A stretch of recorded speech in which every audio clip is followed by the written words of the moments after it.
When did you begin to walk in this? This probably started about, not probably, actually started about 3 years ago. Um, I work in a wonderful facility where I get to help people, and I love that. And I love my job, but I was feeling like I needed something more, like something huge was missing. And I laugh because my husband would probably tell you I drove him crazy because I'm like, I gotta do this. I just feel like there's something else I need to be doing, and I'm not doing the right things. And I was just kind of like all over the place and crazy. And I tried to kind of walk around everything that I could possibly be doing. I needed to establish, some kind of a business. So I sought out Mary Kay, and I needed to do this, and I needed to do all these other things when all along in my entire life, the thing that I needed to do was to sing. Um, and to write music based on the stories of my life, based on the stories of other people's lives and the things that we go through. Again, just to help people get over those humps, right? To get over those hard times and know that you can get over it. You can get to the other side. And on the other side of that is whatever you want, is whatever happiness you want. You just have to be willing and understand that this rough time is so temporary. It's not your whole life. Um, so that's essentially, what I write about, and it's also what I talk about.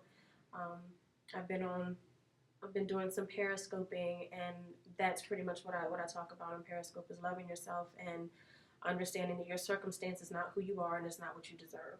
I love it. I love it. Okay, so you said you've been doing this. You started like 3 years ago, Mm-hmm. and so you've evolved. Yes, You do poetry. I do. I do write some poetry. I have performed two pieces, but I do write Okay, a and lot. so you perform as well. And yes. Your most recent performance was at the World at the Queen, right? Um, yes, well, actually, my most recent performance, I performed with a worship band at the Martin Luther King breakfast at the Modern Maturity Center. Oh, that was big, girl.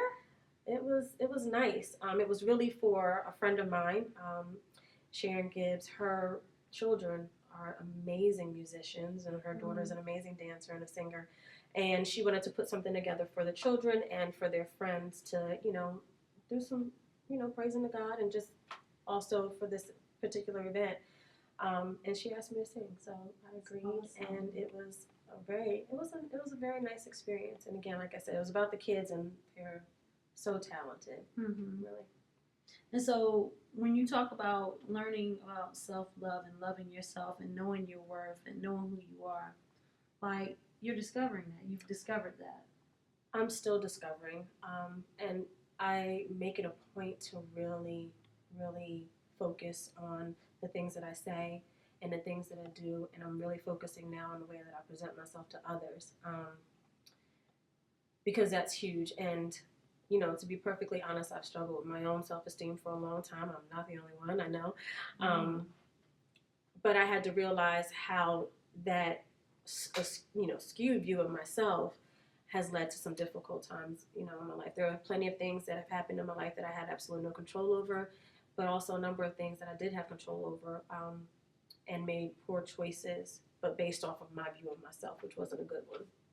So that shows that's like a sign. It's not like it is a sign of maturity, learning from the things that you've done and the reason why you did them, and now being in this new place. Yeah, I like to believe I'm growing a little wise. Well, you should be. Me and her done had a whole half an hour conversation before we got on film, and she's definitely an awesome person. Where are you from? Go ahead and tell them where you're from. I am originally from the Bronx, right. But I have been living in Dover, Delaware for over 27 years. So this is also my home base. You have siblings? Siblings. I have multiple siblings. I am one of 10. I'm one of 10. And how many children do you have? I have 4 children. Yeah, we about that 4. Yes. I got 4 of them too. Okay. So where do you see yourself? Like going with Destimonia Reign? Like what is your ultimate vision for Destimonia Reign? Because it sounds like it's more than music. I know that it's definitely more than music, so it definitely is speaking. There's definitely some written works, and that's in the play. I'm working on things right now. Destimonia Reign, it's really just about spreading a message. I really want to get to a place where I can really educate people about how they view themselves. We talked a bit about this, and there's just such a huge piece that is missing for us, and I think it's kind of taken for granted how important that is, and how we view ourselves, and how productive we are in our communities and wherever we are. So really, it's the focus of Destimonia Reign is just putting out this message of love for self.